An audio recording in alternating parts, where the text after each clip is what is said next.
Bienvenue sur MAG, aujourd'hui on fait un petit récapitulatif du Festival de Cannes et je suis en compagnie de Brice, aka le Loup Céleste, que vous avez peut-être déjà lu sur notre site. N'hésitez pas à aller voir ces tests techniques. Comment ça va, Brice? Ah écoute, ça va très bien, on s'est régalé à cette 77e édition du Festival de Cannes, et toi?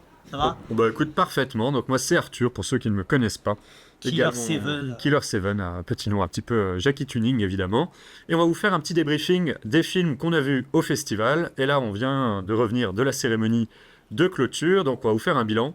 Alors déjà on est ravis, puisque c'était une session alors, où il y avait beaucoup de films, avec énormément de portraits féminins, on y reviendra. Ah ouais, portrait féminin et les corps, hein, cette année, beaucoup. Hein. Les portraits féminins, les corps, l'irruption aussi plus marquée des films de genre. Hein. On avait dit à l'époque de Titane, vous avez Julia Ducournau qui avait dit laisser entrer les monstres. Je pense qu'ils sont définitivement entrés au Festival de Cannes et sur la Croisette. On peut avoir des propositions nettement plus tranchées, des films de genre du body horror et de l'ultra gore, comme on en parlera dans ce numéro un petit peu spécial. Alors on va commencer d'entrée de jeu avec La Palme d'Or, qui est Anora de Sean Baker, et c'est un film que nous on a tout particulièrement apprécié, puisqu'en fait c'était un peu l'un de nos challengers pour la Palme d'Or. Enfin, moi je dis c'était ma palme d'or. Quand je suis sorti, j'ai dit c'est ma palme d'or. C'est vrai que c'est tout de suite ce que tu as dit. On s'est plutôt retrouvés, même si on les a pas vus forcément au même moment. Mais moi aussi j'ai été conquis. Alors Anora, juste pour faire un bref synopsis, est-ce que Brice, tu veux bien nous dire un petit peu quelle est l'histoire de cette jeune stripteaseuse du Bronx? Je spoil un peu. Oui, voilà, bah, c'est une jeune stripteaseuse qui va être payée par le fils d'un oligarque russe et qui un jour va la demander en mariage. Et bien évidemment, la famille russe va s'y opposer. Et puis on n'en dira pas plus parce que ce serait gâcher quand même le plaisir du film. Voilà, donc c'est un petit peu cette idée-là qui est assez surprenante, puisqu'au départ c'est filmé vraiment un petit peu comme un conte de fées, tout est beau, tout est joli. Alors après évidemment c'est le faste de Las Vegas, la superficialité, tout ce qu'il y a avec, et cette rencontre entre une jeune stripteaseuse, alors c'est la première scène d'entrée de jeu. Ils l'ont clairement formée, hein, c'est ce qu'elle a dit d'ailleurs lors de la conférence de presse, l'actrice principale du film, qu'en fait elle avait rencontré des stripteaseuses, Bah, elle est crédible, ouais. qu'elle avait travaillé avec elles, qu'elle avait discuté avec elles, donc il y a une relation humaine suffisante pour qu'en fait elles se sentent à l'aise, et ils l'ont clairement briefé aussi pour tout ce qui est de l'ordre du pole dance et des pratiques générales des danses privées. Donc il faut savoir juste que dans les clubs de striptease, vous avez évidemment le numéro principal, et puis vous avez aussi la possibilité d'aller dans une chambre à part où vous pouvez avoir des numéros spéciaux, les salons privés. Alors, vous allez me dire, est-ce que c'est un banal film de stripteaser Pas du tout. qui a été primé au festival? Eh bien non, puisqu'il va vraiment jouer sur les registres. Et Brice, justement, sur ce point-là, est-ce que tu peux nous en dire un petit peu davantage? Ah ben oui, pour faire une comparaison facile, c'est un peu l'anti-Pretty Woman.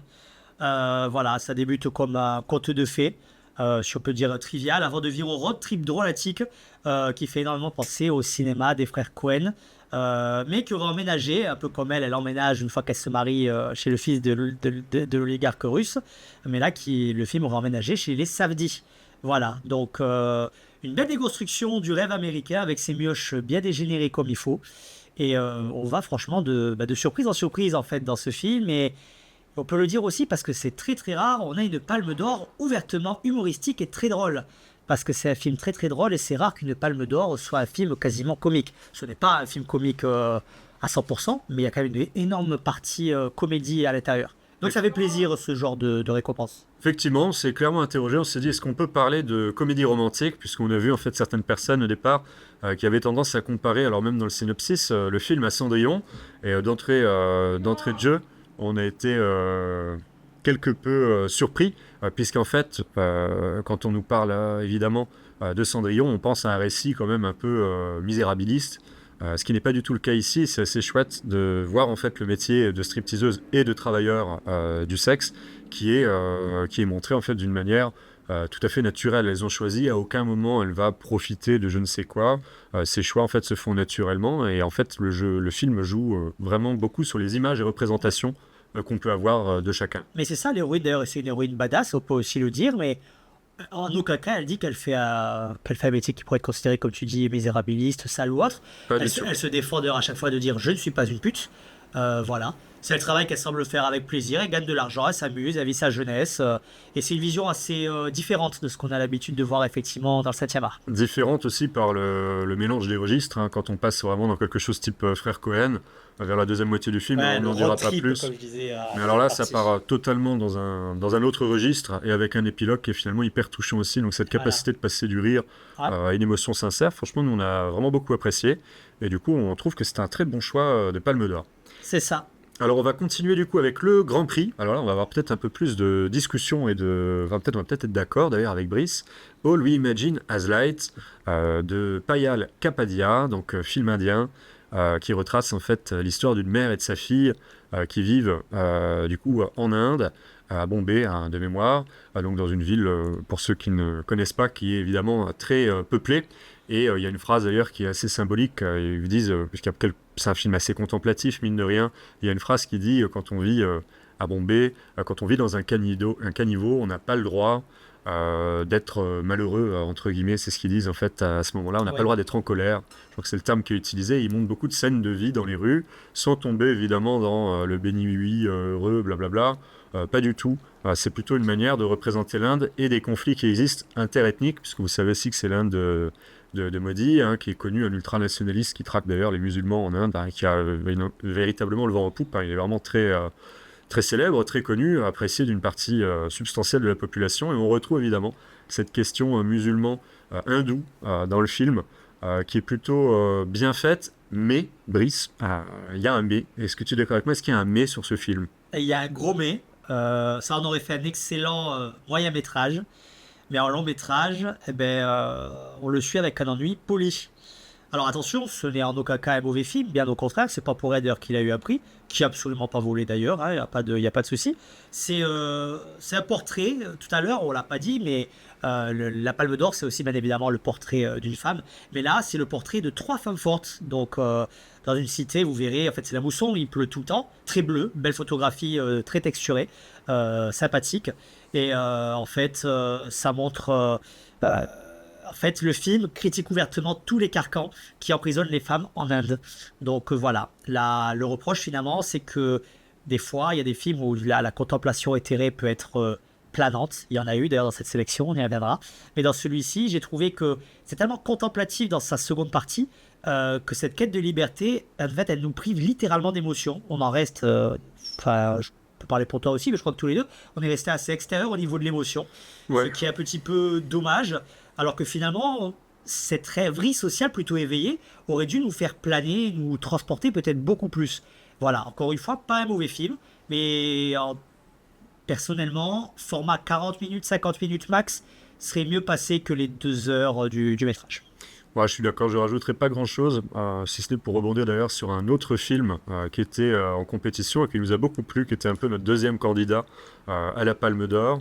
Il s'agit de The Seed of the Tout Sark à fait. Fig de Mohamed Rasoulov, qui est un dissident iranien qui a vécu, qui a passé, qui a fait un passage en prison, évidemment pour ses activités, et où il expliquait d'ailleurs que l'une des raisons pour lesquelles il avait choisi ce film, parce que je rebondissais sur le fait que tu parlais d'un trio de femmes, Oui, donc enfin, plusieurs bah là femmes pareil. en tout cas qui sont ensemble et qui vont se construire, se Oui, découvrir, et que c'est aussi ça le germe de la révolte, c'est-à-dire que c'est une construction sociale, c'est pas inné en soi, c'est pas juste des lectures qu'on voit en ouvrant un journal.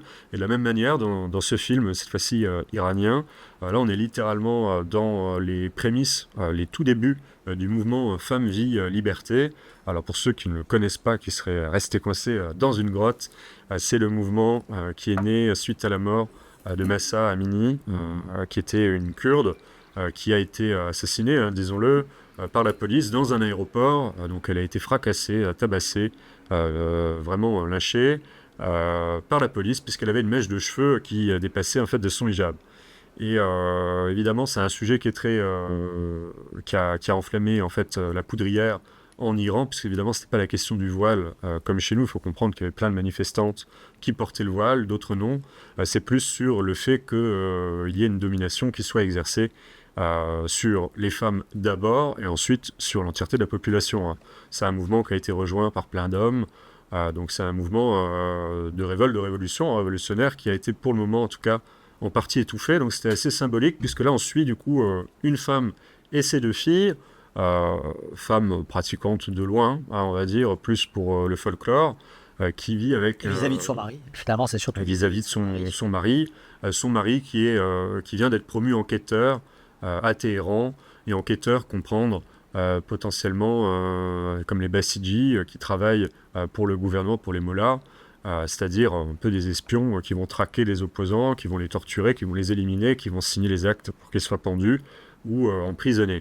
Alors là où j'ai trouvé ça très intéressant, c'est que ça retrace, parce que je lisais un bouquin il n'y a pas longtemps justement sur les prémices du mouvement, jour pour jour, ce qui se passe. Alors c'est pas annoncé comme tel, mais on retrouve le déroulement qui a commencé d'abord chez les étudiants, puis donc carrément les lycéens, puis les facultés. On retrouve cette persécution qui a eu lieu dans les dortoirs où ils en ont jeté par la fenêtre suite au début des protestations lors de l'enterrement de Mahsa Amini, qui a conduit en fait à des manifestations spontanées dans les rues où des femmes ont levé leur hijab, les ont brûlés et ont manifesté de manière pacifique, ont brûlé des petites choses, des choses comme ça. Hein. Et c'est qu'après que le mouvement a été rejoint. Alors peut-être Brice, tu peux nous en dire davantage. Moi j'ai parlé du contexte sur vraiment peut-être la trame familiale et le côté un peu anatomie, on disait, d'une révolte. Ouais, alors voilà, ce que tu dis, moi en fait un peu déçu, là juste au niveau des prix, il aurait tout autant mérité la Palme d'Or, comme il aurait mérité l'interprétation féminine pour le trio, de filles. Donc là on a la maman comme on a dit et les deux filles. L'année dernière il y a eu l'anatomie d'une chute et là il y aurait pu avoir effectivement l'anatomie d'une lutte. Voilà. De quoi ça parle au niveau familial, puisqu'en fait le principe du film c'est que ça déconstruit le régime iranien au sein même du cocon familial finalement, donc avec ce que cela comporte de pression quotidienne subie par les femmes. Et le film en fait, finalement on va pas spoiler, enfin c'est même pas du spoil, c'est au début du film. Il y a le père donc qui est justement cet enquêteur, bientôt juge dans 2 ans s'il fait bien correctement son travail, et qui va perdre ou que quelqu'un va lui voler son arme à feu. Donc bien évidemment, il va tout de suite penser que c'est une de ses filles, enfin, pourquoi pas sa femme. Et en fait, c'est là où l'oppression plus ou moins féminine va commencer, vu qu'il va y avoir cette espèce de tension permanente sur la sphère familiale, et qui petit à petit, il va utiliser lui-même ou à l'aide de collègues des méthodes du régime, mais sur les membres de sa famille. Et c'est assez intéressant parce qu'en fait, le film, il y a quelque chose qui retranscrit vraiment très bien. C'est la peur qui est omniprésente partout, de la part des manifestants, de la part de la population, de la part des familles. Ouais, La à mère qui l'extérieur s'inquiète. comme à l'intérieur du cocon familial, ce qu'on disait. Exactement. Partout. La mère qui a peur pour ses filles, le père qui a peur pour sa famille, le père qui est évidemment ligoté, enfin lié évidemment par ces décisions qui sont prises par les mollahs, et donc il doit signer C'est des ça. actes qu'il n'a pas forcément envie de signer. D'ailleurs, grosse évolution du personnage, on n'en dira pas plus dans le film. Et on montre finalement l'engrenage d'une dictature. Ouais. Et ça le retranscrit vraiment très bien avec Très bien. un mélange des genres. Hein. Ça va vraiment Ouais. basculer vers autre chose. On n'en dira pas davantage, mais moi aussi j'étais déçu. Il y a 3 genres de films. Baltic, il y a 3 genres de Trois films. genres de films. Voilà. Et moi j'étais aussi déçu parce que c'est un mouvement. Enfin, pour moi aussi, la Palme d'Or, c'est aussi politique. On en reparlera d'ailleurs pour Emilia Pérez.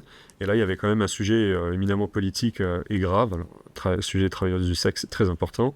Mais là, on a aussi un sujet qui valait la peine en fait d'être étudié. C'est que le mouvement Femmes, Vie, Liberté, c'est un mouvement qui a été étouffé pour le moment. De plusieurs dissidents qui sont à l'étranger, il y a eu énormément de condamnations et de mises à mort. Et c'est quand même un acte qui aurait pu être politique et important, puisque d'ailleurs Rasoulov, donc lui-même a été en prison en Iran, et il racontait lors de la remise de la Palme, qui était d'ailleurs ovationnée, enfin c'était pas la Palme, suite à la première séance au Grand Théâtre Lumière, eh bien en fait il a raconté que dans sa geôle, en fait son gardien, à un moment il était passé et il lui avait expliqué, il lui avait donné un stylo, il n'avait pas compris pourquoi, puis ils ont discuté ensemble, c'était une forme de cadeau, et il lui a expliqué qu'à chaque fois qu'il passait devant sa cellule, il pensait au jour où en fait il se pendrait à sa cellule pour toutes les horreurs qu'il a commises, à chaque fois qu'en fait son fils et sa famille lui demandaient « Papa, qu'est-ce que tu fais pour vivre ?» et que ça le rendait vraiment mal.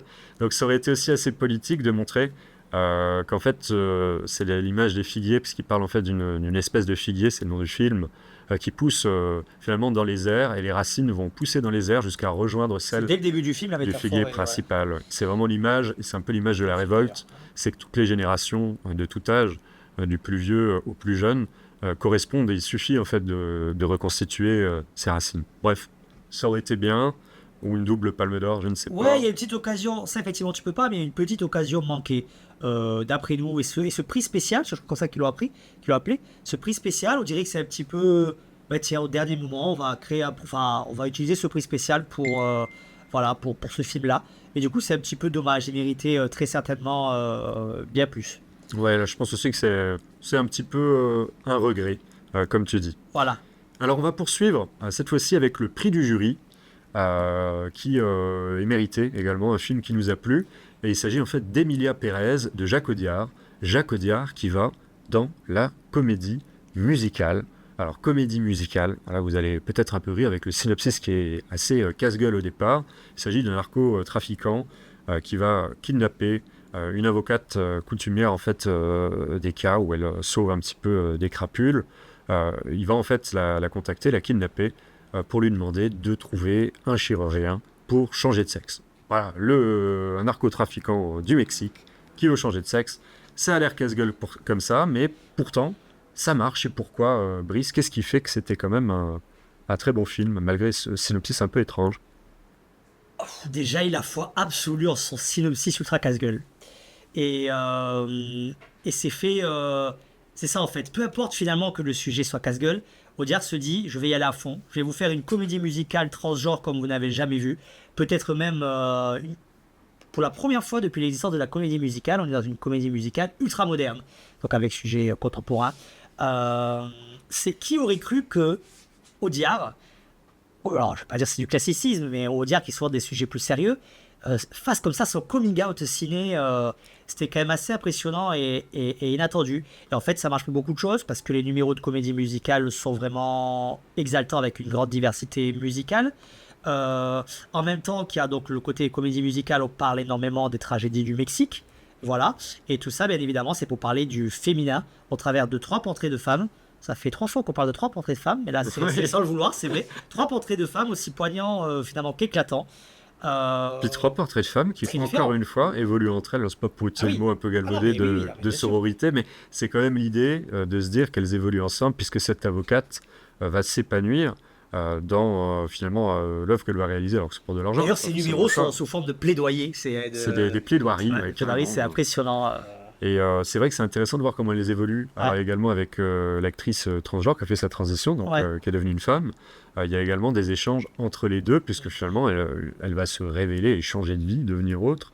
Et c'est aussi un film qui était intéressant sur les questions de genre et de transition, puisque ça ne montre pas ça non plus d'un œil un peu comment dire, trop optimiste, puisqu'en fait on voit aussi la complexité de changer de sexe, puisque ton ancienne identité peut aussi te poursuivre. C'est quand même la première fois qu'on voit, à mon sens, en tout cas dans un film, un transgenre pardon, qui a fait sa transition et qui est devenu une femme et qui va avoir des relations avec ses anciens enfants. Par exemple, Ouais. une question qui est Ouais. quand même rare, qui existe, il y a bien des gens qui changent de sexe, qui ont des enfants, et qu'est-ce que ça implique aussi en termes de rapport émotionnel par rapport à soi-même. L'actrice elle-même, à ce que j'ai compris ce soir, puisqu'elle a aussi Ouais. épousé enfant, j'ai entendu. Donc, Elle était hyper émue d'ailleurs lors de la remise du je prix. suis contente.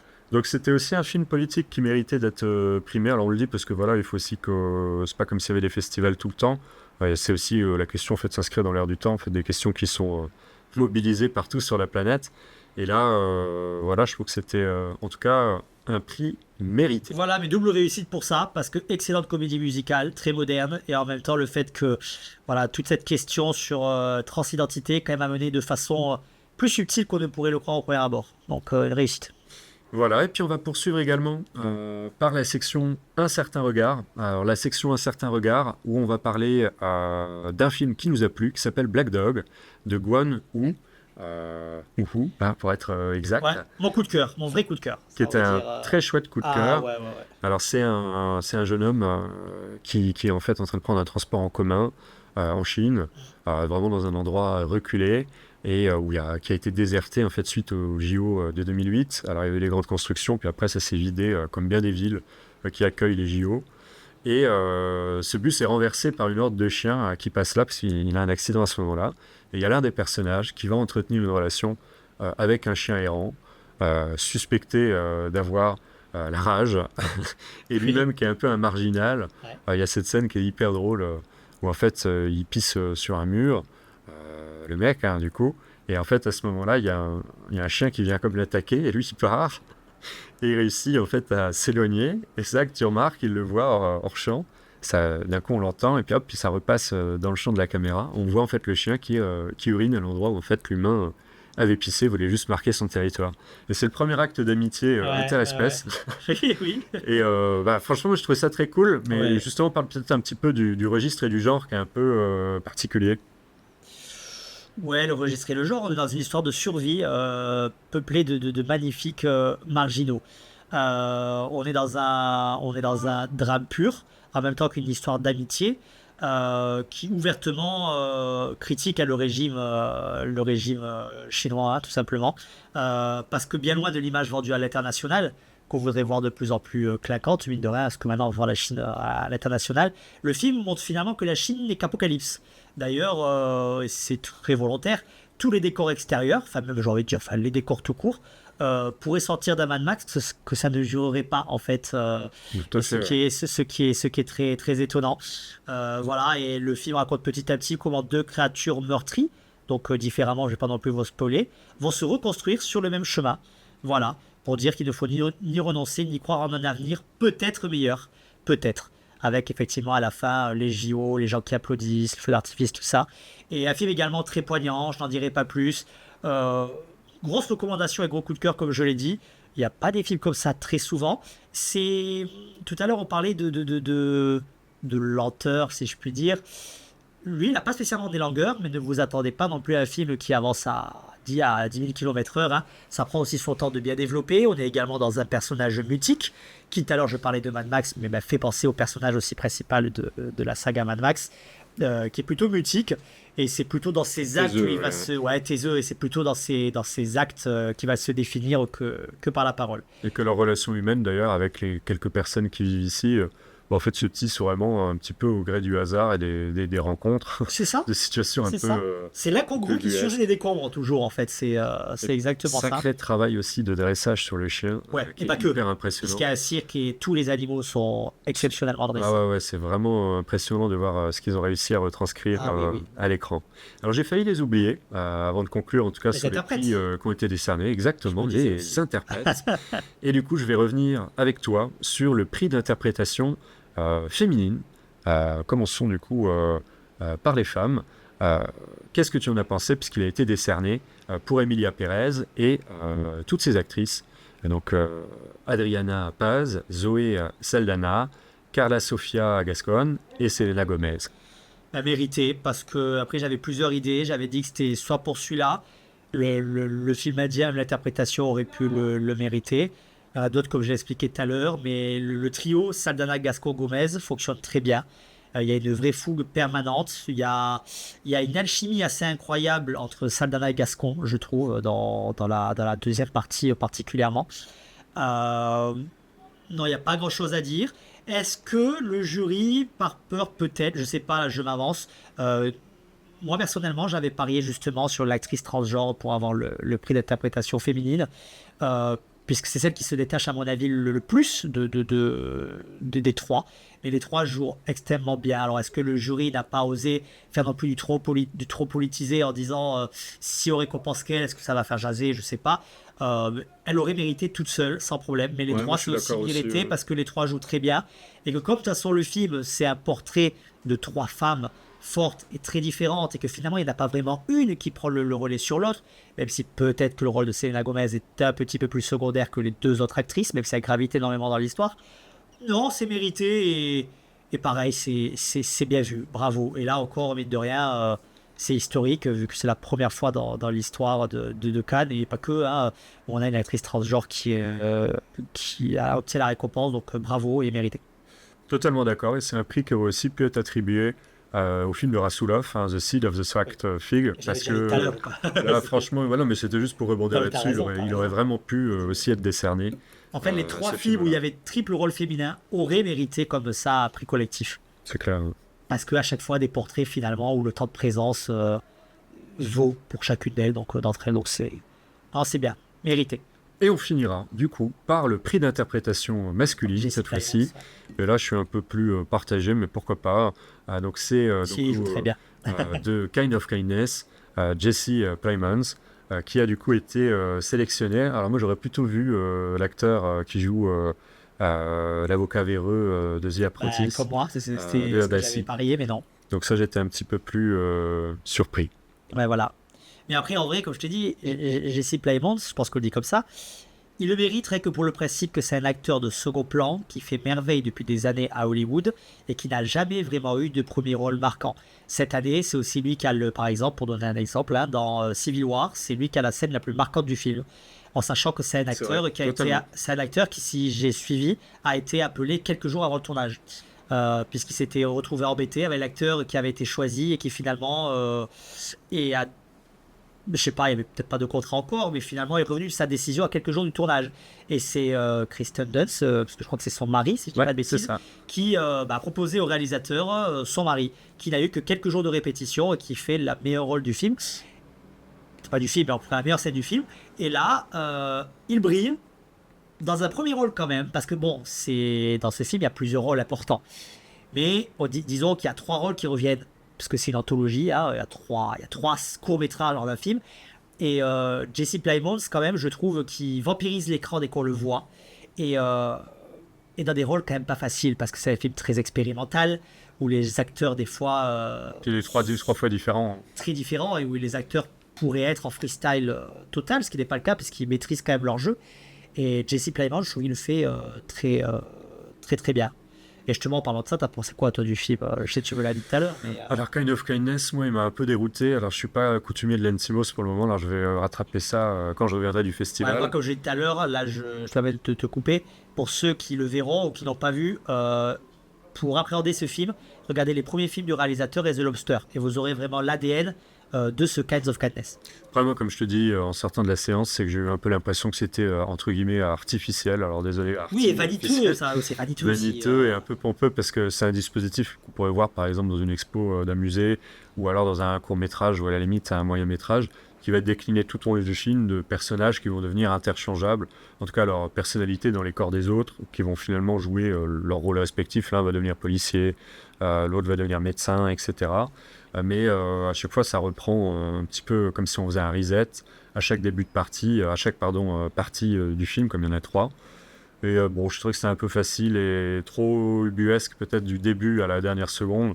Ce qui n'empêche que c'est une proposition qui a le mérite d'exister, mais Oui, très expérimentale. elle est osée, voilà. Mais ce qui est intéressant aussi, c'est qu'à l'inverse des personnages du film, qui sont littéralement codépendants au regard des autres, puisque ça raconte grosso modo ça, hein, c'est un film qui voit triple sur l'emprise amoureuse, les servitudes volontaires, tout ce genre de choses. Donc le film, contrairement à ces personnages, ne cherche absolument pas à plaire. Mais absolument pas. C'est provoquant, c'est bourré d'images de choc. Le second segment, par ailleurs, vous verrez, part dans le what the fuck le plus total. C'est celui où je suis un peu passé à côté. Mais pourquoi pas? Les deux autres sont entre guillemets un peu plus classiques. Mais d'autre côté, c'est couillu aussi. Je me suis dit, voilà, il tente quelque chose avec une anthologie un peu particulière, qui n'est pas là pour grosser le spectateur dans le sens du poil. Et en même temps, il interroge sur l'existence du libre arbitre.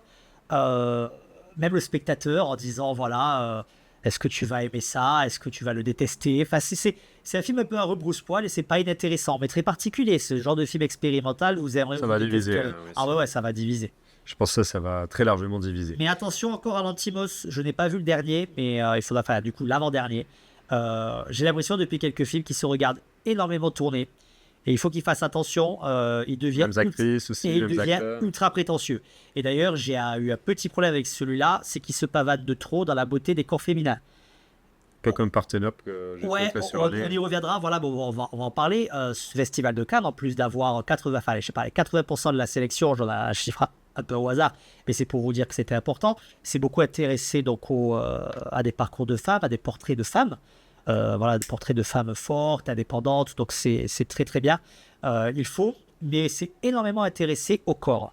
Et donc effectivement, ce film, pardon, montre souvent des corps dénudés ou dans des poses très vendeuses, si je puis dire. Et le problème, c'est que autant sur certains films, il y a une volonté de le faire parce que ça sert le film, on y reviendra pour le Subversion, suspense. ouais, c'est ça. Voilà. Autant dans celui-là, c'est pas le cas du tout. Dans celui-là, c'est vraiment le réel qui est en admiration totale devant ses actrices et qui se perd à poser sa caméra et à être ébahi en fait devant les corps féminins. Ça s'était déjà vu apparemment sur la critique de notre collègue sur le site. Il avait déjà un petit peu noté sur l'ancien film qui s'appelait, je sais plus, c'est...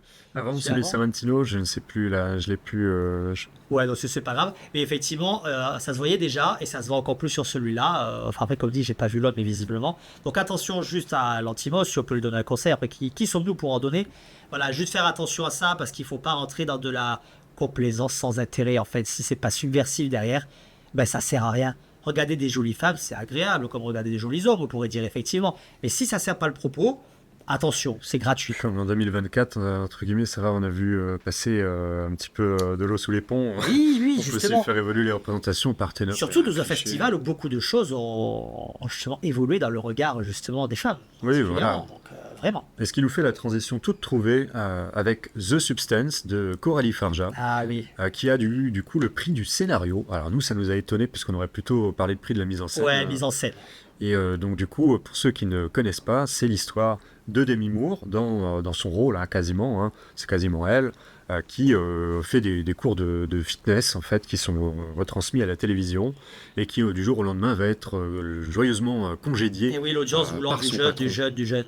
Voilà, le renouvellement, nouveau produit, la DLC est courte, tout particulièrement pour les femmes âgées dans cette société de consommation.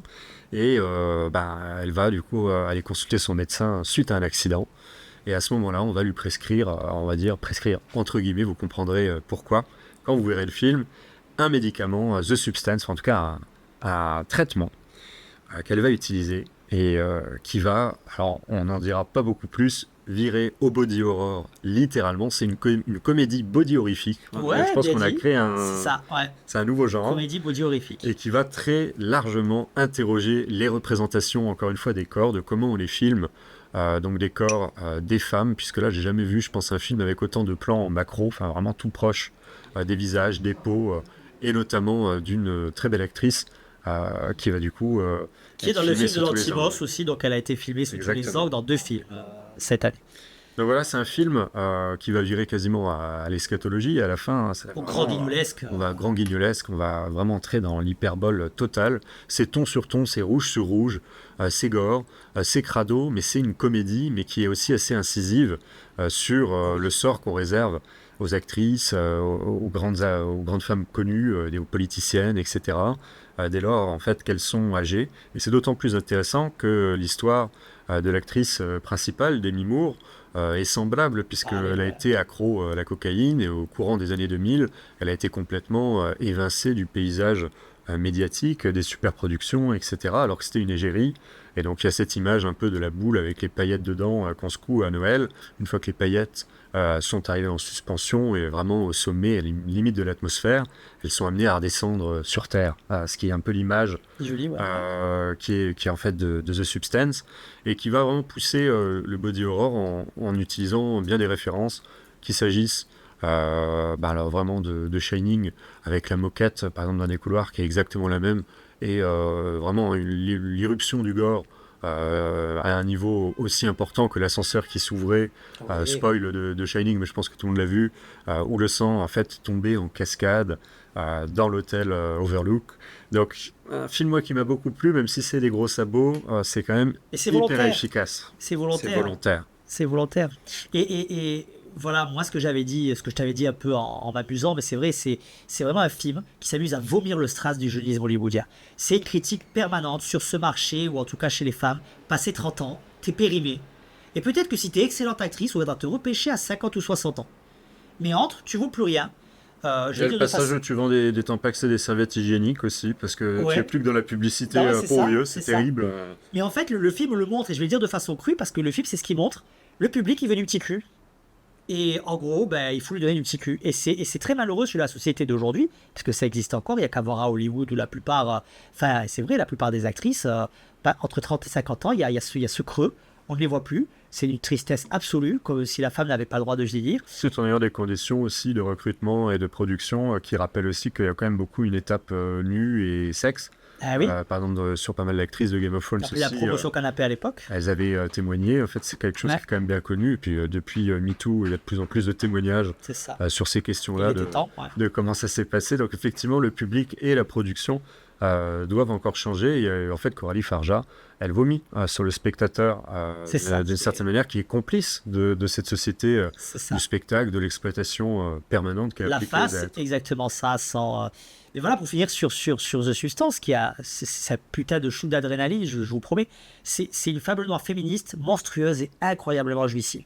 Après, ceux qui n'aiment pas, Qu'est-ce que j'ai ri. effectivement. Hein? Qu'est-ce que j'ai ri. Oui, non, mais c'est ça, parce que c'est quand même aussi très drôle, tout en étant très gore. C'est beaucoup plus intelligent que ce qu'il y paraît au premier abord. Après, bien évidemment, c'est fait avec des gros sabots, mais ça va aussi avec ce qu'aime la réalisatrice.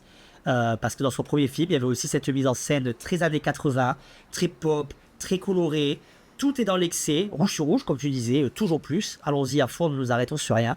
Mais c'est fort. Et on parlait par exemple de Titan qui avait choqué. J'allais À y l'époque, revenir, j'allais exactement parler.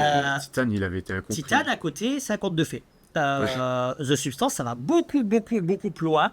Et lâcher les monstres, bordel, ils y sont. Là, ils sont sur la croisette. C'est les frics, quoi. Et j'ai du mal à imaginer qu'on puisse, ça arrivera peut-être, mais qu'on puisse un jour resélectionner un film aussi gore, parce que c'est du body horror à son meilleur. Moi, je pense que ça fait 20 ans que j'ai pas vu un aussi bon body horror. Peut-être qu'il faut remonter à la mouche, peut-être pour voir des corps aussi. Enfin voilà, je vous dirai pas plus. Mais un truc vraiment des créatures et tout qui te répètent C'est comme les ça. images qui Ah ouais, pop, non, mais moi aussi j'ai les images, tout en étant très drôle, parce qu'autant la mouche est triste, génial. c'est voilà. Mais là, c'est du body horror qui se veut volontairement dans l'excès et qui va te répugner, parce qu'il y a la répugnance de son propre corps. En plus ça, en plus le film est malheureux sur ça, parce que vu qu'Hollywood même la société d'aujourd'hui, on va te reprocher de vieillir, ben tu vas te mettre à détester ton corps, et donc le film va au bout de son concept en faisant une monstruosité à la fin, qui est finalement presque la vision que l'actrice a Il y a d'elle. la créature de qui est Frankenstein, magnifique. C'est ça, c'est la ça. Frankenstein étant le système capitaliste. ça. Enfin, je veux dire, c'est- Ouais, c'est ça. Mais en fait, ouais, quoi dire d'autre? Waouh, franchement, waouh. Ça, c'est un film, il faut vraiment le supporter quand il sortira en salle. Et des propositions comme ça, elles sont ultra rares. Ouais, il faut Et les soutenir. il faut vraiment, vraiment, vraiment les soutenir. Bravo, Coralie Farja. C'est intéressant parce qu'en ce moment, on voit clairement, on parle beaucoup des corps et dans le cinéma de genre tout particulièrement, le corps et puis le corps des années 80 aussi, puisque sur le site, vous retrouverez d'ailleurs cette semaine la critique de Love, Lies and Bleeding, qui n'était pas présent au Festival de Son Cannes. mercredi, tu m'as dit. c'est ça. Exactement, et qui pour moi en fait est ma palme de cœur. J'aurais adoré qu'il soit sélectionné. Ah, il est sorti il y a quelques mois au States, c'est le problème. Ouais. Et en fait, c'est un film qui retrace l'histoire d'une culturiste, donc Cathy O'Brien, l'actrice, qui elle-même était culturiste et qui avait arrêté puisqu'elle ne voulait pas prendre de stéroïdes. Et histoire amusante, c'est que dans le film, du coup, son personnage prend des stéroïdes et commence à avoir une relation avec Kirsten Dunst dedans. Et il y a cette question des corps aussi, des genres, du dépassement et de la manière de filmer ça et de renverser, de subvertir finalement toutes les représentations qu'on avait et qu'on retrouve beaucoup dans cette sélection cannoise.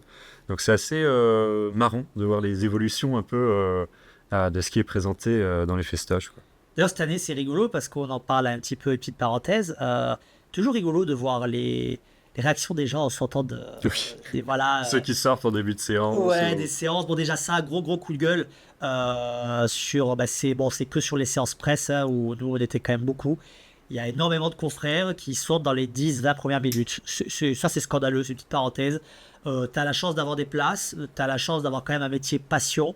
T'as la chance d'avoir eu des places, parce qu'elles sont pas si évidentes à avoir des fois pour certaines séances. Nous, on va pas se plaindre, on a eu tout ce qu'on voulait, globalement. Mais en fait, en faisant ça, c'est égoïste parce que t'aimes ou que t'aimes pas, tu vas jusqu'au bout, tu respectes déjà les équipes qui ont fait le film. Et surtout, si je puis dire, tu voles pas la place de quelqu'un qui serait peut-être resté jusqu'au bout, quoi. Ouais, Donc ça, ça, c'est vraiment, un peu, c'est- surtout que t'en as quand même qui vont écrire après des c'est ça. papiers. Je vais pas dire des noms, mais il y a des camarades sur X que j'ai vu des petits papiers où ils défoncent bien les films alors qu'ils sont restés un quart d'heure dans les séances. Donc c'est honteux, ce sont des méthodes qui ne devraient pas exister. Et bon voilà, ça c'est une petite Ça, parenthèse. c'était le coup de gueule. Ouais, le coup de gueule, mais le coup de griffe pour moi du coup. Le loup. Puisqu'on Et, parle de coup de gueule, on va faire une transition sur quelque chose d'un à côté du festival aussi. Une petite anecdote, puisqu'il y a toujours des anecdotes cannoises. Quand on est arrivé là où on est logé, on est arrivé et puis en fait il y avait une jeune fille à côté qui était assise Le meilleur voisin du monde qu'elle a dit. devant sa porte. Et puis je demande ça va. Elle me dit qu'elle a pas ses clés. Si vous voulez un verre d'eau, n'hésitez pas. Puis hop, elle me dit non, mais elle revient plus tard, elle 30 toque. minutes après, pauvrette, ouais. Et en fait, son coloc, en fait, il avait pris les clés. T'as une soirée. Donc, comme il venait pas, en fait, on l'a aidé à passer par le balcon. On a d'abord passé nous-mêmes, et en fait, elle est passée, donc on est quand même assez haut, hein, on est à 20 mètres, C'est ça. passé sous le balcon pour passer de l'autre côté. Donc ça, c'était quand même Voilà. une anecdote assez... Vous le direz pas, j'ai dû ouvrir sa véranda, pas trop légal, mais au moins elle est rentrée. Mais on a rien abîmé. dans le pur accord avec Airbnb, évidemment. Et truc amusant, hein, dont je voulais également parler, c'est les réactions des fois du public. Alors nous, c'est pas pour faire les vieux cons, hein, les boomers. Alors je rappelle comme j'ai la trentaine, et toi tu Dans la as quarantaine. la quarantaine. Mais bon, on est jeunes et ça va se arrêter. Là, on est peut-être des vieux réacs, je ne sais pas. Mais alors c'était très drôle des fois de voir des jeunes qui sortaient, qui disaient qu'ils n'avaient rien compris, ou qui étaient outrés par Anora, ou outrés par des scènes de sexe ou des représentations. Et ils avaient l'air en fait d'être très premier degré, de pas comprendre les changements de registre qui ont l'air d'être de plus en plus fréquents dans les sélections. Moi je le vois, hein, le côté film de genre qui va pouvoir basculer d'un registre à un autre. Et pour les gens qui étaient habitués, je te coupe 2 secondes, c'est quelque chose qui se faisait énormément dans le cinéma sud-coréen. Alors, Oui. je sais pas si le fait que beaucoup de réals et de producteurs en ont bouffé, peut-être grâce à Netflix, peut-être, mon Dieu, pour une fois que j'ai des choses gentilles sur de la SVOD, mais c'est vrai que le cinéma américain et indépendant se met de plus en plus au cassement permanent de registres de ton au sein des films, et c'est un vent frais finalement sur le cinéma international. Anora le démontre, hein. Anora le démontre très très bien. Anora le démontre parfaitement, Titan également. Enfin, le film de genre s'est installé. Et ça, c'est quelque chose qu'on remarque. Bravo, adorons ça, bravo. Donc ça, c'est vraiment bien. Puis on le rappelle aussi, la logique festivalière, le fait d'aller dans des festivals dès qu'on peut, ou même dans sa ville, quand il y en a, parce que mine de rien, en France, on a quand même beaucoup de chance de ce côté-là, il y en a quand même un paquet. Et en fait, quand on a cette logique de festival, ça permet aussi de découvrir plein de choses. Donc là, on va vous parler des autres films qui ont retenu notre attention, puisqu'en fait, en tout, on ne l'a pas précisé, mais on a vu entre 20 et peut-être 25 films, c'est ça 31. Moi, 31. Voilà, moi j'ai dû en voir 25 à peu près, ou pas loin. Et toi, 31, et donc on en a beaucoup en commun. Et peut-être qu'on va parler des quelques films qu'on a retenus, hors compétition ou en compétition, mais en tout cas, qui méritent votre attention. Alors Brice, tu voudrais commencer Mais je peut-être vais te lancer toi, attends, parce que je sais que tu veux parler d'Horizon. Ah, tu as lu Ah, dans mes oui, pensées oui. ce brave Kevin Costner qui, du coup, s'apprête à sortir un film où il a mis des billes dedans, Il puisqu'il a a hypothéqué ses 4 maisons. hypothéqué ses 4 maisons, parce qu'évidemment, c'est de plus en plus compliqué de produire certains types de films. Et nous, on le voit aussi, hein, les producteurs ne prennent plus de risques. Donc il y a beaucoup de films, même certains distributeurs ne les distribuent pas. C'est le cas du Coppola, par exemple, où il a c'est le cas du Coppola, Megalopolis. faire, voilà. Et donc ça, c'est quand même un phénomène qui semble un petit peu se démocratiser. Hein.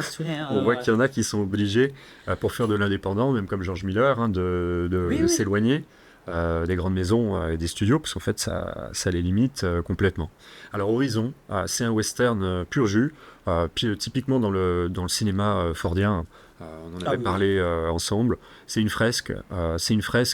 De la conquête de l'Ouest qui démarre ici, avec 4 lieux différents, et on passe des Indiens aux colons, aux Américains, qui vont du coup se rencontrer suite à un incident entre les deux communautés pour des questions territoriales, puisqu'en réalité les Indiens n'avaient pas la question de propriété, en tout cas balisée, et il va y avoir des morts, donc des massacres, et des questions qui vont se poser évidemment à chacun de comment ils vont survivre et s'insérer dans ce phénomène historique. Alors, moi, ce que j'ai beaucoup aimé déjà, c'est l'écriture des personnages. On avait envie de rester avec eux toute la journée. Ça dure 3 heures. Mais c'est ce que j'ai dit en fait à Arthur, c'est-à-dire ça dure 3 heures. Ça dure 3 heures. Nous, en tout cas, on les a pas vus passer. Et ce qui est incroyable, c'est que ça aurait pu durer la journée entière. J'étais avec eux. J'étais clairement pendant la conquête de l'Ouest, à côté des personnages du film. Et ça, déjà, c'est pas une moindre qualité, quoi. C'est pas une moindre C'est ce qui est, qualité hein. parce que l'écriture est complexe. Et moi, je voulais vraiment faire le rapprochement, puisque vous le savez, on teste également des jeux vidéo sur Mag. Je voulais faire le rapprochement avec Red Dead Redemption, le 1 et le 2, qui sont en fait des œuvres qui prennent leur temps avec une infinité de personnages et qui donnent l'illusion d'être dans le monde. C'est pas le spectateur qui doit en fait consommer, etc. C'est lui qui doit s'adapter au monde qu'on lui présente. Et en fait, ce monde, il est vraiment très complexe. Et on voit en fait ces personnages qui vont évoluer entre ces 4 endroits différents, mais c'est pas annoncé comme tel. Des fois, on va remarquer un autre personnage qu'on a vu dans la première partie, là en arrière-plan, en train de faire quelque chose. Et ça, c'est très chouette parce que c'est hyper cohérent en termes de narration. Et il faut savoir que du coup, ils ont prévu plusieurs films. Alors des dires de Kevin Costner, 3 voire 4 autres films de 3 heures suivantes. Ce qui nous ferait une sacrée fresque. En fait, c'est ça, c'est que ça promet une ambitieuse, voire peut-être, pourquoi pas, allons-y, exagérons, des fois après tout, soit un festival, exagérons, pourquoi pas la plus grande fresque de l'Ouest de l'histoire. Là, bah oui, moi je dis, on assiste peut-être à la création d'un monument du western. Et là encore, il faudra suivre en salle. On a eu beaucoup, oui, là clairement, c'est le genre de film qu'il faudra soutenir. Soutenez Métropolitan qui a acheté les droits français. Voilà, ce qui est quand même une bonne chose, puisque ça n'a pas été le cas aux États-Unis. Comme tu me disais, aux États-Unis, ce ne sera pas. Si, Horizon, on s'inquiète. Horizon, c'est Warner, c'est Megalopolis qui a pas de... Ah oui, pardon, c'est Megalopolis. Et après, moi, si je peux me permettre, voilà, Horizon, qu'est-ce que ça fait du bien. Comme tu l'as dit, c'est ça, c'est un classicisme, somme toute fordien. Mais quel plaisir de revoir un western qui sent bon le cuir des vaches et les grandes prairies, quoi. C'est vraiment le western à l'ancienne qui m'a fait penser, moi, comme dit, ouais, je suis quarantenaire peut-être. Moi, j'ai commencé les westerns quand j'avais déjà moins de 10 ans. Donc, je suis très, très habitué aux westerns des années 90. Et on est vraiment dans un film qui sort des années 90. Mais là, au contraire, dans le classicisme qui fait plaisir. Les coups de feu retentissent de nouveau dans la Sierra, les grands sentiments s'installent vraiment dans le Grand Ouest américain. Les coups de colt, c'est quelque chose. Quand ça démarre et qu'il y a des fusillades, ça dégénère. Tout à fait. Mais après, ce qui est important de comprendre, voilà, nous sommes dans une fresque historique, mais chorale. C'est très important d'habiller sur chorale, en sachant qu'en fait, cette première partie, ce n'est qu'une exposition géante des personnages, c'est une exposition. Et disons-le, la saga risque de démarrer vraiment dans le deuxième. D'ailleurs, à la fin, il y a eu 2-3 minutes c'est pas comme une bande-annonce, mais des images qui montrent la suite de la saga, qui promettent beaucoup, beaucoup. Donc là, il faut juste accepter le fait qu'on est dans un premier segment qui est en forme d'exposition, mais une excellente exposition, qui prend le temps de présenter ses personnages. Et voilà, c'est super accrocheur, ça marche vraiment. Et encore une fois, on dirait que c'est fait exprès dans ce festival, c'est qu'on est dans un des rares westerns qui fait la part belle aux femmes. Oui. Parce que finalement, les personnages les plus forts, et même par qui le moteur de l'action souvent avance, ce sont des femmes. Oui, elles sont vraiment très bien écrites. C'est très agréable en fait. Donc à l'ancienne certes, mais dans le moteur est féminin. Et il y a quelque chose aussi d'ailleurs dont je voulais parler sur Horizon et qui rejoint ce qu'on disait sur des fois la réaction du public. Alors on se méfie un peu nous des fois de l'entrisme, un peu le billet canois on va dire, qui fait que le microcosme fait que voilà, il faut clasher des films c'est pourri ou les encenser. Megalopolis d'ailleurs on va payer les frais. Et donc du coup ça nous amuse un petit peu parce qu'il y a des gens qui étaient un peu décontenancés, ils ne savaient pas qu'il y avait d'autres films qui étaient prévus et ils s'attendent à des formats sériels. Et là je tiens à préciser, on n'est pas du tout dans l'école du cliffhanger, pas du tout. Et ça c'est très, très agréable parce qu'on n'a pas l'impression d'être pris pour un imbécile parce qu'on arrive en fait au terme de la séance. Et là, on avait juste envie de rester avec eux. Et moi, à la conférence de presse, Kevin Costner est venu répondre à nos questions. Un homme particulièrement sympathique. Hein. Hyper agréable, très simple. Super. Ah ouais, impressionnant. Et il racontait un peu son projet et pourquoi en fait c'est un peu aussi le projet d'une vie, hein, concrètement. Parce qu'il a quand même... il a tout mis dedans. D'ailleurs, c'est son fils qui joue dedans, c'est ça? Il y a son fils qui a un très bref passage, mais comme il disait, il avait envie que sa famille soit sur le plateau, parce que c'est sa vie. Et c'est pas un rôle à la Will Smith, vous savez, où vous mettez le gamin, tu sais. Non, là, c'est pas pour poser, mettre en avant le fiston. Hein. Parce qu'en vrai, si tu le sais pas, voilà, je le sais pas. C'est parce que c'est lui qui l'a dit en conférence de presse. Et il est en train de tourner le 3e opus, puisqu'en France, il faut savoir que le film donc, il sortira le 3 juillet, donc la partie qu'on a vue, hein, la partie 1, celle qu'on a vue le 3 juillet. La partie 2 paraîtra le 11 septembre, donc c'est Métropolitan qui sont en France les 2 volets, d'ailleurs qui a acheté les droits de l'ensemble de la saga. Le 3e volet est d'ores et déjà en tournage, donc vous pouvez être sûr d'avoir au moins une trilogie. Et comme je vous l'avais expliqué, Kevin Costner aimerait en faire 4, voire 5. Aux États-Unis, je ne doute pas que ça marchera, c'est quand même une terre de western, aucun souci sur ça, mais au vu des budgets assez apparemment quand même colossal de l'ensemble, puisque j'ai cru comprendre que chaque volet dépassait au minimal les 100 millions de dollars, voilà, il faut vraiment se déplacer en Europe, en France, il faut se déplacer. Les westerns, c'est un super genre, même si peut-être ça nous parle pas. On a vu des critiques qui balançaient sur le colonialisme et tout. Ça nous a fait un petit peu sourire. Parce que c'est l'histoire de la conquête de l'Ouest. On peut pas parler de la conquête de l'Ouest sans parler finalement de cette forme un peu. Puis je pense que là, il y a un malentendu, parce qu'il y a des gens qui font des anachronismes. Parce qu'en fait, il y en a certains qui ont parlé d'un discours colonial, du genre une C'est ça. apologie du colonialisme, alors qu'en réalité, Non, il mais y a un what, discours d'un commandant américain qui est en charge, en fait, d'une équipe qui vient au secours, en fait, de personnes qui ont été massacrées, on n'en dira pas trop. Et il tient un discours qui est cynique mais réaliste, où à l'époque, il dit, bah, en fait, vous ne pouvez pas arrêter des Européens à qui on promet l'Eldorado. c'est ça. C'est-à-dire, ils viendront, ils mourront, mais certains D'autres tiendront. viendront aussi. D'autres viendront, mais certains tiendront. Et en fait, il le dit pas du tout comme une apologie d'eux, mais une Bah non. forme vraiment de On cynisme. est dans la conquête de On est l'Ouest. dans la conquête. Et chez les Indiens, j'ai lu parfois que certains disaient on réhabilite le mythe de l'Indien égal sauvage, Mais pas du tout. destructeur de C'est pas ça à culture. côté du film, quoi. Et je pense que incroyable. c'est aussi très maladroit parce qu'en fait, c'est la somme de pas mal de choses, puisque même chez les Indiens, il y a des divisions. C'est Et ça. en fait, on comprend très bien que, comme dans n'importe quel conflit, même actuellement, Israël, Gaza, ce que vous voulez, c'est tout le temps la même chose, c'est-à-dire un massacre en entraîne un autre, puis un massacre, puis un massacre. Ouais. Et là, on retrouve ça dedans, qui est juste appliqué aux Indiens et en fait aux colons. Et en fait, si c'est bien écrit pour les prochains, c'est ça ce qui sera. Oui, parce que finalement, verdict. que dans un premier opus, l'avis final se fera sur l'ensemble de la saga.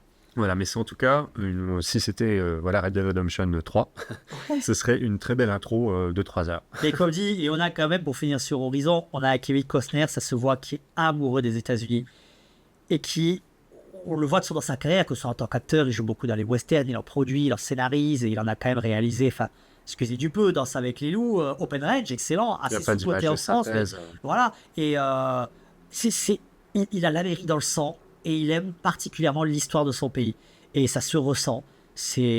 On la trouve, c'est plutôt génial et c'est du vrai beau western que vous recommande d'aller voir. Allez-y. Totalement d'accord. Eh ben écoute, on va enchaîner aussi avec un autre film qui nous a plu, qui aurait pu avoir la caméra d'or, mais c'est Armand qui l'a vu, lui aussi, on reparlera de lui tout à l'heure. Je ne l'ai pas vu. Il s'agit en fait du Royaume, un film qui est sur la mafia corse et sur une jeune fille, fille d'un grand Corse, c'est ce qu'on va dire pour le moment, qui va être embarquée dans une espèce de cabale où petit à petit, elle va tisser des liens avec sa famille, puis les membres de ce clan.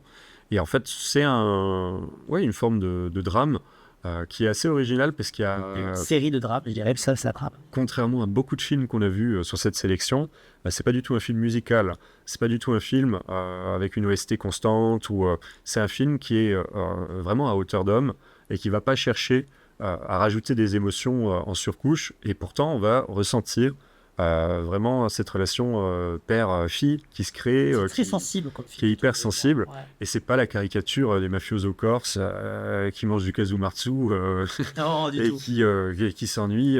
Non, non, non, et ils sont très posés, très simples.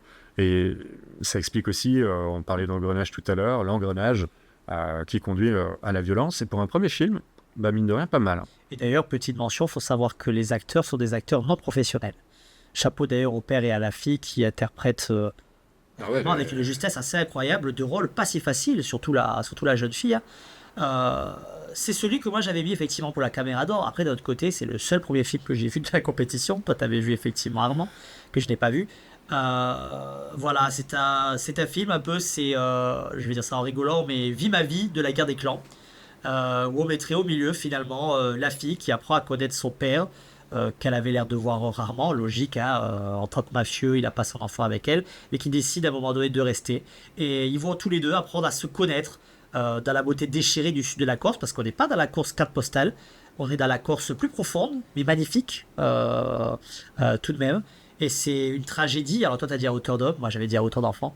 Non, mais c'est le même principe. C'est juste. Et ça touche vraiment en plein cœur. Voilà. Et quelque chose qui m'a marqué, c'est qu'on est quand même dans un système de road movie où tout le film est une tension permanente parce que la mort, elle fauche sans crier gare. Ça tue beaucoup en une fraction de seconde. On ne s'apesante pas sur les morts.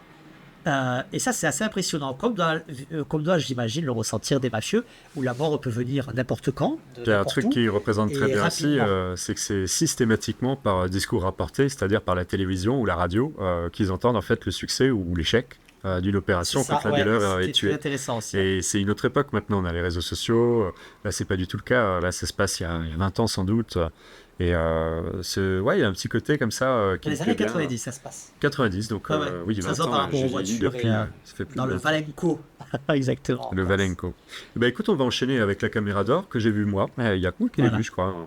Donc moi, je ne parle pas, je n'ai pas vu avant. Voilà. Ah bah, il s'agit d'Armand. Alors attention, excusez-moi si j'écorche son nom, de Halfdan Ullman Tondel, Ah, tes souhaits. Non, c'est film bien. norvégien, Un certain regard, qui a eu la caméra d'or, et qui relate en fait l'histoire en fait, d'Armand, qui en fait est un gamin tout petit, hein, qui doit être en maternelle, qui a en tout cas 6 ans, donc c'est maternelle plus, c'est l'élémentaire, qui en fait a réalisé certains actes un peu particuliers qui font que sa mère est convoquée à l'école. Et quand elle arrive, elle est hyper stressée, puisqu'en fait, un peu comme moi, je vous ai pas dit ce qu'était cet acte en question.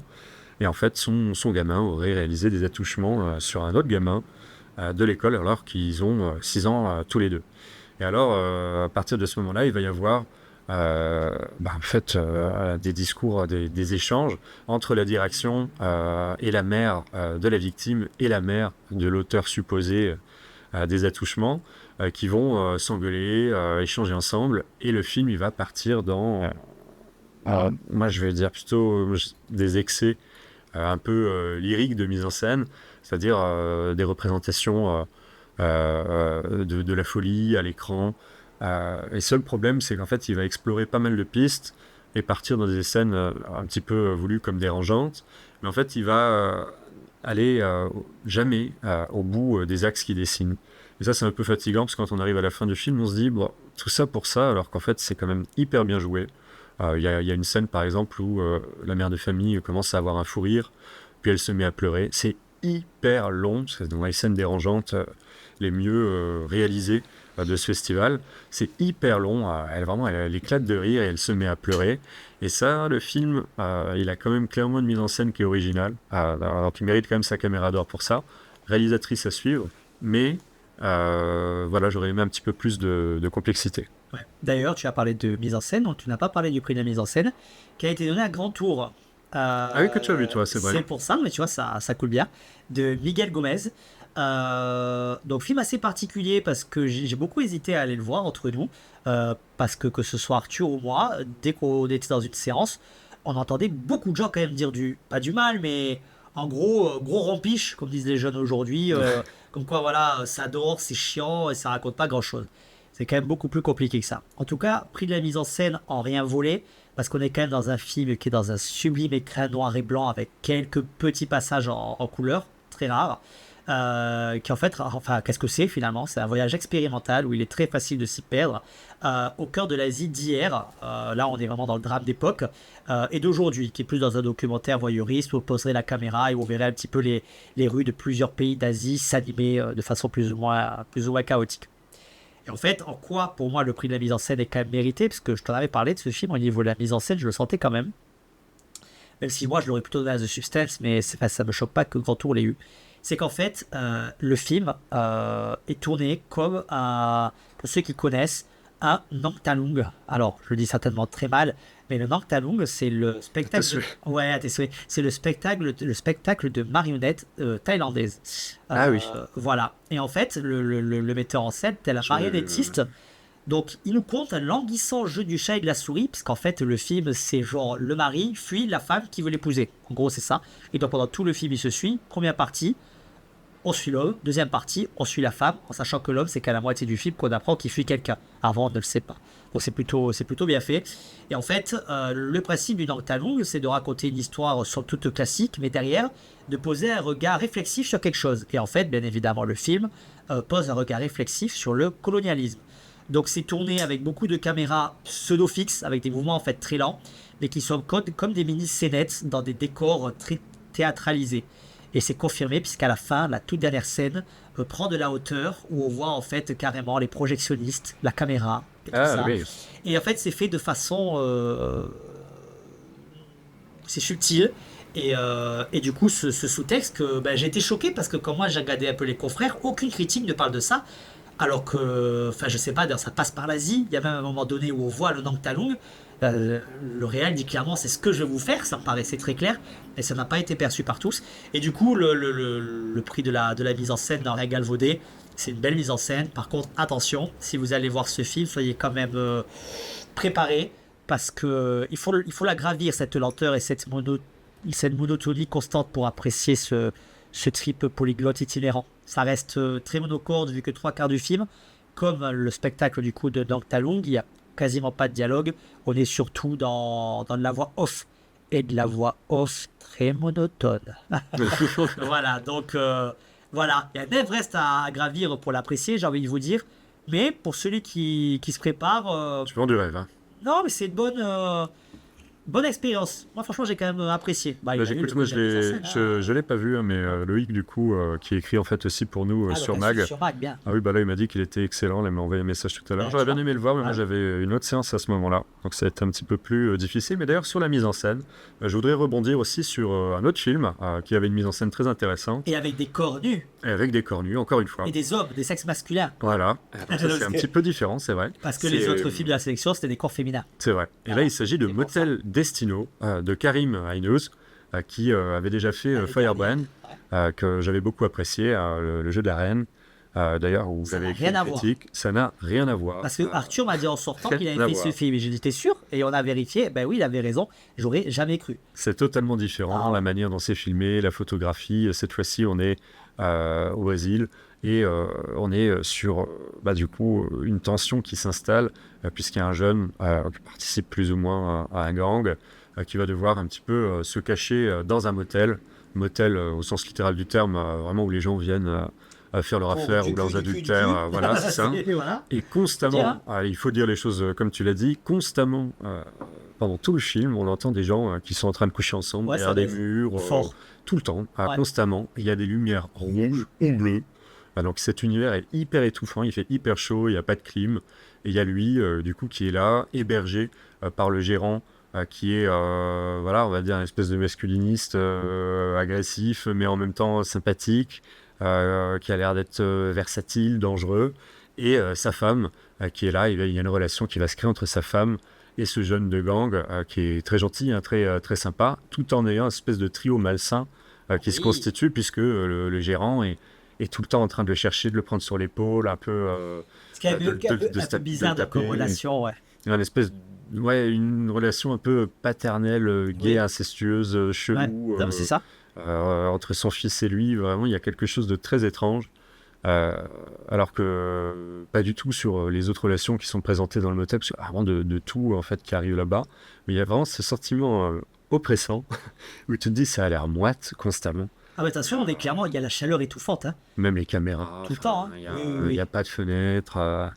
Et c'était pas mal en termes de mise en scène. Alors ça a fini d'ailleurs avec un générique, qui est sans doute meilleur de le la meilleur sélection. générique de la sélection, qui explique qu'en début de séance, il y a eu un avertissement pour les épileptiques. Oui, le Parce générique, que là, on avait enfin. vraiment de la techno berlinoise Ouais. d'un coup hyper fort. Alors Ah, que ouais, ouais. le film n'était pas du tout axé là-dessus auparavant, alors qu'il a d'ailleurs un grain un peu argentique. Bah ça, moi, j'allais y revenir, effectivement, je te coupe, mais c'est un film pour ça. Photographie magnifique. La plus belle photographie du métrage, ceux qui suivent mes thèses, vous le savez, moi, je suis clairement épris des photos, de la photographie argentique, bien loin de cette fadeur du numérique. Et en fait, tout le film est étreint par une photographie sous néon éprise de 16 mm. C'est vraiment du 16 mm. Et de temps en temps, il y a des petites infidélités pour le Super 8, mais c'est granuleux, c'est beau, il y a une vraie texture, et ça profite finalement au sujet, parce qu'on est dans un thriller sexué, parce que c'est un pur thriller, où il y a une chaleur étouffante. Après, le but aussi, c'est d'évoquer l'attirance des corps, hein, puisque le film ne parle que de ça, c'est l'attirance des corps. Et la chose que moi je lui reproche, et toi je crois que c'était un peu la même chose, c'est que pour être un véritable bon coup, parce que ce film aurait pu être un bon Fallait coup, le couper un peu. déjà un petit peu, mais il aurait fallu une intrigue autrement moins convenue. Parce qu'en fait, au début, alors on va dire que dès qu'il arrive au motel, on peut deviner la fin. C'est juste, voilà, c'est très convenu. Mais il n'empêche que, voilà, c'est peut-être pas le bon coup du siècle, mais pour un coup d'un soir, ça passe bien quand même. Hein. Ça, c'est de la remarque typique de Brice. Pertinent. Pertinent. Non, mais il faut dire que franchement, on y allait sans voir le synopsis. On aime bien faire ça aussi de temps en temps. Et puis moi, j'aime beaucoup le réalisateur. À ça, ça avait rien de chier. Et c'est vraiment marrant de voir à quel point il est polymorphe, parce qu'il fallait la raconter, cette histoire, qui est touchante aussi, sur plein d'aspects. Hein. Ouais, le personnage Gérant, principal horrible. est vraiment Alors c'est bizarre parce qu'il est pas si sympathique, il a même des montées de violence, mais il a un côté... Enfin, on s'attache pour ce gamin en fait. Ah oui, oui, oui, complètement. Ouais. Ouais. Ah ouais, il y a Vraiment. une ambiance qui On a est envie qu'il s'en sorte en fait. bien particulière. Et on va poursuivre par 3 derniers films, et tout particulièrement Megalopolis, dont vous avez sans doute beaucoup entendu parler. Qui n'en a pas entendu Le parler. dernier Coppola, qui a été en partie éviscéré sur les réseaux sociaux par certains, d'autres ont eu des avis un peu plus partagés. C'est un petit peu, encore une fois, l'effet Cannes, je pense. Oui, oui. Brice, tu es le seul à l'avoir vu. Moi, j'ai essayé ce matin d'y aller en fait au dernier moment, Tu aurais même pu voir le Real, mais malheureusement, t'as pas pu rentrer. mais j'ai pas pu. Je suis allé voir The Apprentice puisque là c'était trop compliqué à la même heure. Alors, qu'est-ce que tu en as pensé, Brice, de ce film qui est très largement décrié Et pour le oui, moment. alors c'est un film très particulier. Moi, je peux comprendre pourquoi il est aussi décrié. En fait, tout le long, on est au carrefour du chef-d'œuvre et du nanar. C'est un grand carrefour. C'est un grand carrefour. Et en fait, il y a des scènes qui plongent à fond dans le nanar, comme il y a des passages qui sont vraiment chef-d'œuvre mais il faut inventer des mots.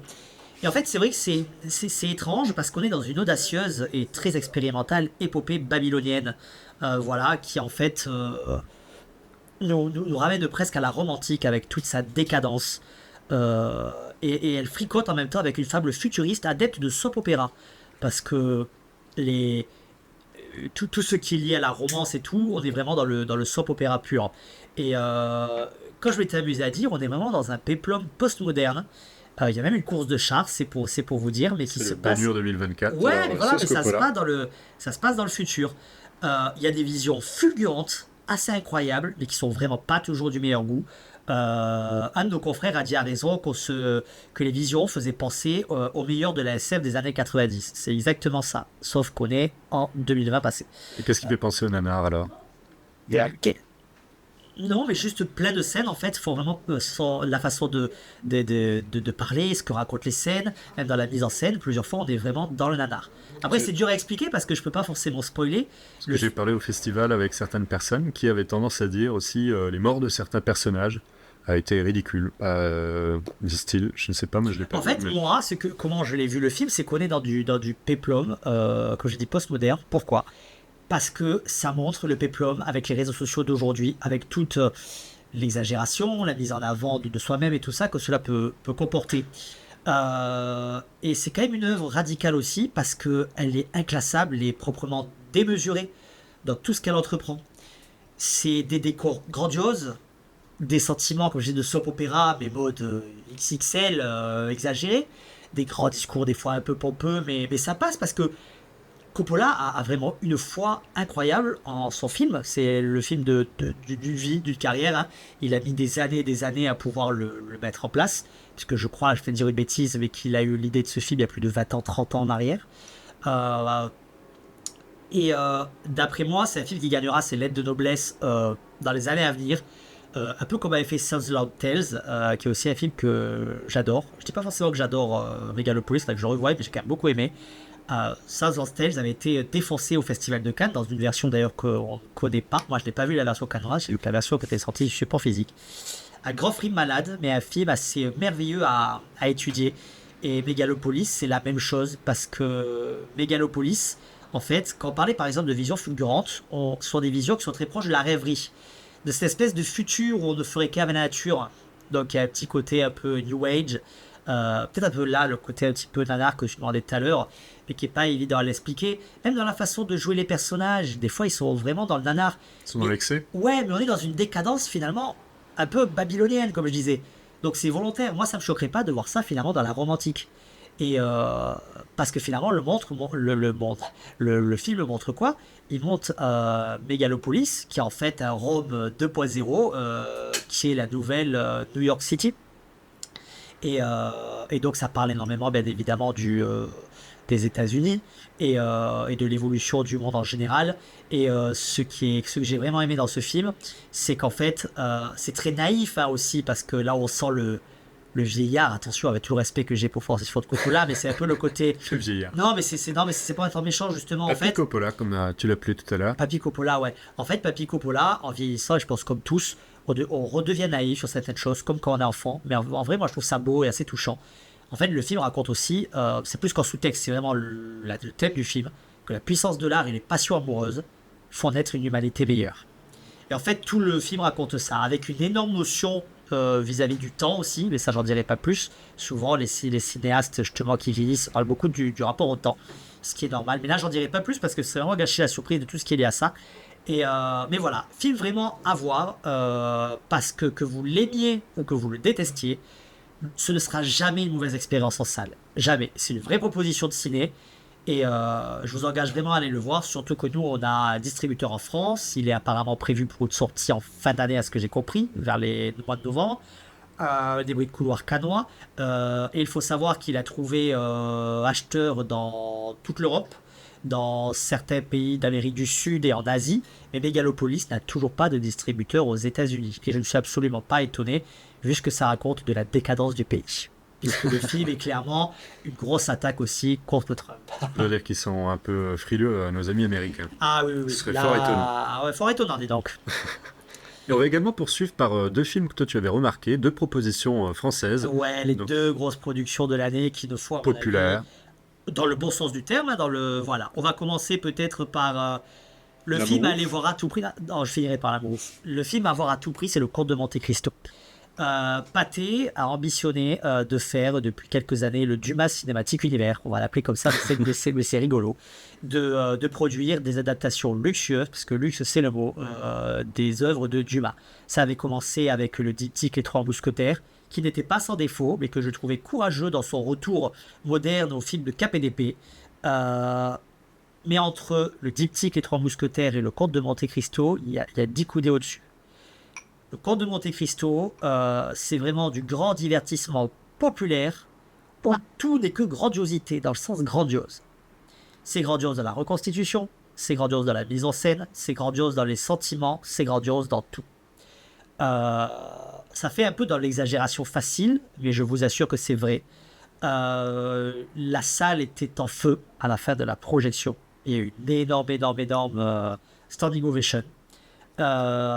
C'est mérité parce que c'est vraiment un film romanesque au possible et qui en plus, et c'est assez rare pour être quand même noté, après c'est adapté du roman mais du coup c'est très bien fait, c'est que le film est au service de ses personnages tout du long, incarné par un excellent casting. Pierre Ninet est vraiment à la hauteur de cet ange de la vengeance, donc c'est vraiment bien. Et des blockbusters Made in France de cette qualité, on n'en a pas tous les jours. Moi je vais même aller encore dans l'excès canois, mais je n'ai pas le souvenir d'avoir vu un aussi bon blockbuster français depuis que je suis né. Et j'en ai vu des films français, parce que je suis friand de cinéma français. Et là, on est vraiment dans le blockbuster français au meilleur. C'est pour ça que quand je dis dans la grandiosité, c'est parce que tout est vraiment grandiose et c'est vraiment très très bien fait. Voilà. Moi, je pense vraiment que dans l'histoire du cinéma français, il y aura un avant et un après le 28 juillet prochain, date de sa sortie. Et je vous dis ça pourquoi? Parce que Pathé s'interroge à faire un troisième Les Trois Mousquetaires, puisque pour ceux qui ont vu le deuxième, vous savez que ça se finit sur un cliffhanger que n'a pas Horizon. Bon, bien sûr, voilà. Mais Pathé fera un troisième film Les Trois Mousquetaires que si le Comte de Monte-Cristo marche. Et pareil, le Comte de Monte-Cristo, en fonction de son succès ou non en salle, impactera donc ce que j'ai appelé tout à l'heure le Dumas Cinematic Universe. Donc, mesdames, messieurs, sérieusement, ce film est magnifique. C'est de la super épopée romanesque. Il faut y aller, vous ne le regretterez pas. Et du cinéma français de cette qualité qui vient clairement manger sur le cadavre du Hollywood de grand divertissement, ça fait du bien. On était à la ramasse il y a quelques années. Eh bien, aujourd'hui, quand on voit l'état de santé, on va dire, d'une majorité de la grosse machinerie hollywoodienne, eh bien, avec ce film, on est clairement passé devant. Chapeau. Eh ben, écoute, ça nous amène également à L'Amour ouf, un dernier film de Lelouch, c'est ça. Qui est cette fois-ci est réalisateur. Ouais. Et ce film, j'ai pas pu le voir non plus. Dommage. Un peu plus au cinéma que moi.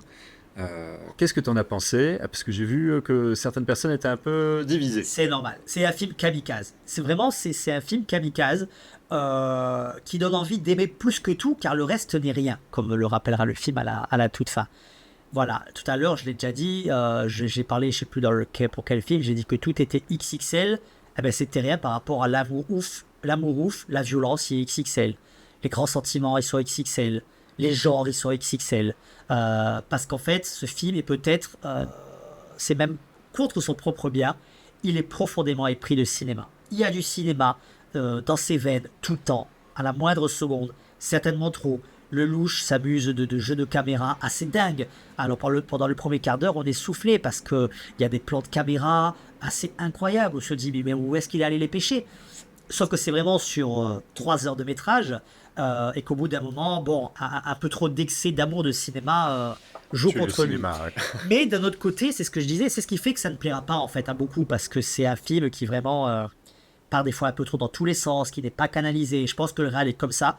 Le réal, ça a l'air d'être un ultra passionné, très sincère, et qui montre dans ce film tout l'amour qu'il a pour l'amour, pour la vie et pour le cinéma. Et c'est quand même une proposition aussi, à mon sens, à nul autre égard, parce que contrairement à ce que certains, alors ça je le dis bien, certains l'ont mal lu, parce qu'il y a eu beaucoup de déceptions, parce que des gens s'attendaient à une comédie musicale. Il faut dire que sur l'affiche, il est marqué en gros une comédie romantique et, c'est pas pour rien ce et, musicale ultra violente. Mais en fait, et là c'est pas faux du On tout. dirait les petits astérisques sur les Oui, paquets de chips. c'est rigolo d'avoir ça sur l'affiche. Mais en fait, on est vraiment sur une romance sur fond de film de gangster. Film de gangster à 100% pompé des films de Scorsese. Clairement, Gilles Lelouch adore Scorsese. Et moi, perso, je le remercie parce que j'adore Scorsese également. Et je m'étais amusé à dire en sortie de séance que ce film, c'était un petit peu le flirt entre Scorsese et West Side Story. Mais en fait, c'est pas qu'un peu, c'est que c'est totalement ça. Ce n'est pas pour autant une comédie musicale comme West Side Story, mais on est dans le même style d'émotion, dans le même style de mise en scène. Et en fait, le côté musical, c'est parce que tout le film est mu par une bande-son incroyable. C'est incroyable. Une bande-son tirée des années 80-90, absolument époustouflante. Moi, j'adore la musique, ça fait beaucoup d'émotions dans les films.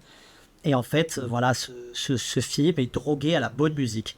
Donc en fait, c'est pas une comédie musicale à proprement parler, même s'il y a 2 scènes de danse, et pas de chant, mais de danse. C'est surtout qu'à côté, en fait, elle est rythmée en permanence par de la très bonne bande-son pour raconter sa romance sur fond de film de gangster ultra violent. Puisque là aussi, certains ont été gênés par cette ultra violence complaisante. C'est pas totalement faux. Et d'un autre côté, comme je l'ai dit, Gilles Lelouch, il a voulu montrer tout l'amour qu'il a pour le cinéma. Et il est allé à fond, et à fond dans tous les sujets en fait qu'il évoque. Et j'ai trouvé ça du coup, certes maladroit, certes certainement too much par endroit, mais tellement sincère et tellement rare dans la proposition française que l'amour ouf, c'est trop bien quoi. Donc allez-y. Bah écoute, là tu m'as vraiment vendu ton paquet de pitch, là, comme on dit. Écoute, Eh bah écoute, moi je l'ai pas vu, mais si j'ai l'occasion, je n'y manquerai pas. Il sort quand celui-ci? j'ai pas la date, je crois pas. Pas tout de suite. C'est prévu pour non, voilà cette année, mais on n'a pas encore de date. C'est pas prévu encore. De toute façon, cette année, c'est facile. Il y avait 2 gros films français. Le Comte de Monte Cristo et L'amour ouf, c'est les 2 gros budgets de l'année en France. Encore une fois, on entend régulièrement des gens se plaindre du soi-disant cinéma français qui n'est fait que de comédies populaires ou de drames pompeux. Ce qui est totalement faux parce que le cinéma français, ce n'est pas que ça. Il y a des polars extraordinaires, des comédies sociales extraordinaires et il y a des vraies propositions de cinéma autres.